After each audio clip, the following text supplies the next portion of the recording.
नमस्कार। आज मैं साधारण रस वर्ग के द्रव्य का जो दूसरा द्रव्य है यानी कि संख्या या व्हाइट आर्सेनिक, इसके बारे में जानकारी दूंगी। मैं डॉक्टर वीर कीर्ति।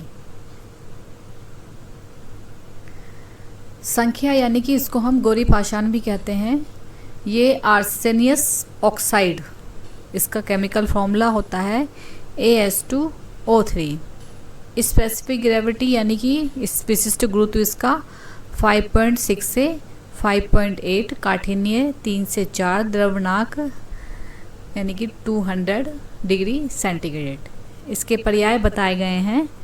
संख्या है तो जैसे नाम से पता चल रहा है, संख्या यानी कि शंख की तरह, जैसे सफ़ेद होता है शंख, उसी की तरीके से ये शंख होता है, तो इसलिए इसको पर्याय भी उसी से मिलते जुलते हैं। जैसे शंख मूस है, मूस हो गया, शंख विष इसका, क्योंकि ये एक तरीके का विष की तरह भी, मतलब कम कैपेसिटी वाला। ऐसे ही दारू मूषा, मल्ल होता है, मल्लक इसका है, आँखों पाषाण और फेनास।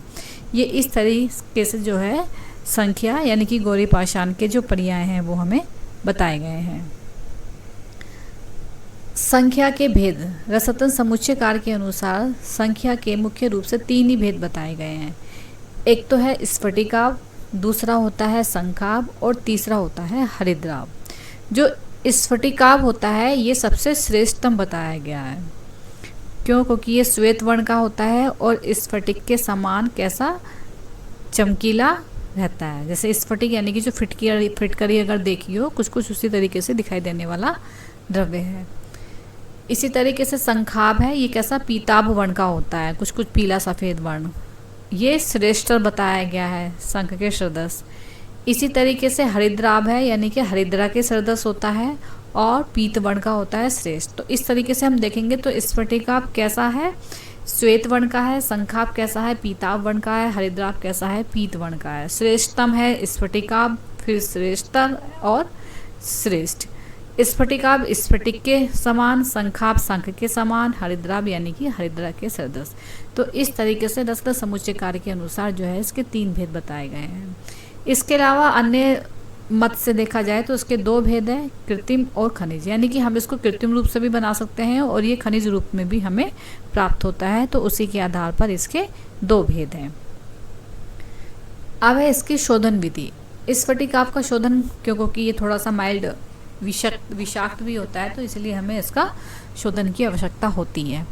तो शोधन करने के लिए क्या करेंगे हम, कि जो स्फटिकाभ है संख्या को, क्योंकि यही हमारे औषध कार्य के लिए हमें यूज लेनी है, तो जो स्फटिकाभ संख्या है उसको क्या करना है कि करेला लेकर के उसके फल को बीच में से चीर दिया, उसके बीज बाहर निकाल दिए, फिर उसके बीज की जगह हमें क्या करना है, इसमें संख्या को टुकड़े टुकड़े करके जो है उसके मध्य में रखना है।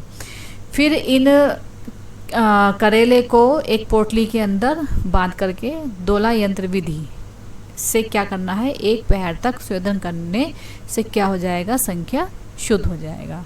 ठीक है, तो ये इसका एक मतलब खास शोधन है। क्या, करेले के बीज में चीर करके बीजों को निकाल के उसकी जगह क्या करना है, संख्या भर के दोला यंत्र विधि से 1 पहर तक शोधन करने से क्या हो जाएगा, और किस में करेंगे, करेले के ही सोरस में। ठीक है, करेले के ही सोरस में शोधन करने से ये शुद्ध हो जाएगा। दूसरा क्या है, दूसरी विधि है, इसमें क्या करना है, संख्या के मोटे चूर्ण को, अगर हम मोटे ले लें यानी कि टुकड़े ले लें, उसको क्या करना है, एक वस्त्र में ऐसे ही पोटली बांध करके फिर से दोला यंत्र विधि से किस में करना है, तंडुलीय सोरस में। ठीक है, तो तंडुलीय सोरस में शोधन करने से क्या हो जाएगा, ये संख्या शुद्ध हो जाएगा। तो एक तरीके से देखें तो संख्या का शोधन जो है हम शोधन करने से ही इसमें हो रहा है। अब है इसका मारण, यानी कि हम इसकी भस्म कैसे प्राप्त करेंगे। इसके लिए क्या करना है, शुद्ध संख्या, संख्या को सोमल भी बोलते हैं, ये इसका पर्याय है एक। इसमें क्या करना है, मतलब 10 मान लिया हमने, संख्या को 10 ग्राम की मात्रा में लिया है। इसको क्या है, लाजवंती का होता है उसका कल्क बना करके, लाजवंती यानी कि जो छुई मुई का जो पेड़ होता है उसका क्या है, कल्क बना करके उस कल्क के बीच में क्या करना है, सोमल और संख्या को रख करके फिर उसको सराव में रख के, सराव संपुट करके, ठीक है, फिर उसको क्या करना है, उपलों की अग्नि में पाक करना है। तो इस तरीके से क्या है, 7 बार पुट देने से जो संख्या है सोमल है उसकी भस्म जो हमें है प्राप्त हो जाती है। तो इस तरीके से जो है संख्या की यानी कि गौरी पाषाण की भस्म हमें मिलती है। श्वेत वर्ण की भस्म हमें इसमें प्राप्त होगी। गुणों की बात करी जाए तो जो रस तरंगिणी कार्य है वो कहते हैं कि ये स्निग्ध होता है, त्रिदोषग्न होता है यानी कि तीनों दोषों का नाश करने वाला होता है, रस को बांधने वाला होता है और कफ वात रोगों में बहुत ही अच्छा काम करता है ये।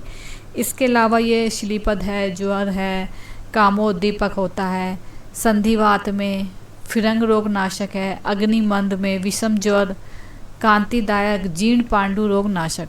बाह्य प्रयोग के लगे देखें तो इसका क्या है, क्षार कर्म में इसका यूज़ करते हैं, शोथ और संताप को ये शीघ्रता से कम कर देता है। तो इस तरीके से जो संख्या के हैं ये बहुत सारे गुण इसमें बताए गए हैं। इसी तरीके से अब क्या है इसका सत्तुपातन। सत्तुपातन कैसे होगा, जैसे कि हमने पहले चैप्टर में यानी कि उपरस वर्ग में हड़ताल का सत्तुपातन पढ़ा था, हड़ताल के सत्तुपातन की तरह ही इसका भी सत्तुपातन होगा। क्यों? क्योंकि हड़ताल भी संख्या का ही यौगिक था, इसमें आर्सेनिक था, अगर आपको याद हो तो हड़ताल का था AS2S3 इसका था और मनेसिला था AS2S2 वाला फॉर्मूला था, और अब ये है संख्या यानी कि AS2O3। तो तीनों ही क्या है, मतलब संख्या के आर्सेनिक के यौगिक है, इसलिए हमें सत्तुपातन में इसमें क्या है, आर्सेनिक ही प्राप्त होगा यानी कि संख्या ही प्राप्त होगा। इसलिए इसका जो सत्तुपातन है सेम ऐसे ही होगा जैसे कि हड़ताल का सत्तुपातन बताया गया है पीछे। इसके लिए आप मेरी जो पहले की वीडियो है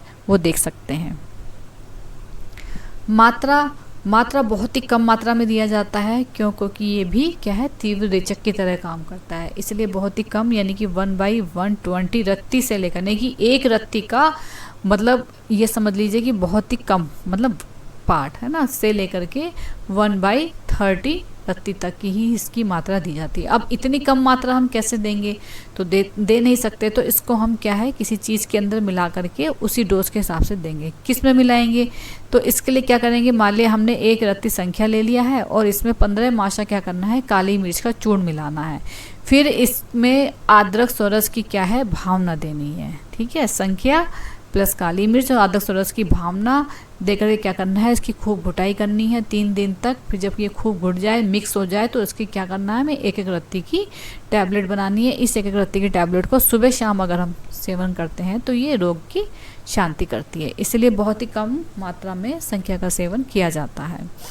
अगर हम इसको अधिक मात्रा में सेवन कर लिया जाए, संख्या को कि विष होता है तो तीव्र विष होता है, तो इससे क्या है मनुष्य की मृत्यु तक हो सकती है।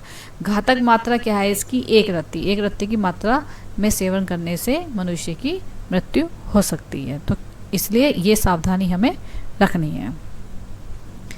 संख्या के योग क्या है, जैसे शंख विशोदय रस में है, मल्ल सिंदूर में पड़ता है, समीर पन्नग रस में, मल्लवटी है और सन्निपात भैरव रस। तो इस तरीके से विभिन्न प्रकार के योग इसके बताए गए हैं जिसमें कि इसका प्रयोग किया जाता है। अगर ये आपको मेरा वीडियो पसंद आया हो तो please like share my video. Thank you, धन्यवाद।